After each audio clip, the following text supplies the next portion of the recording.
This is Nokia G22, and today I would like to show how you can set up and use the nearby share feature on this device.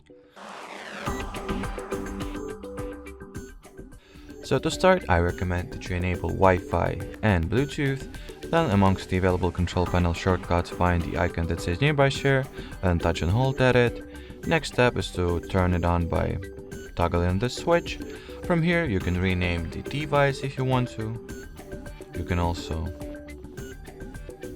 manage and control your device visibility, as well as enable, disable it, or completely restrict it or not restrict it as you please. And then you can also change the data mode that will be used for the file transfer, and you're all set. So now let's go ahead and test this feature out. The only thing that I want to check is whether I have my location enabled, but I guess we'll figure it out as we go.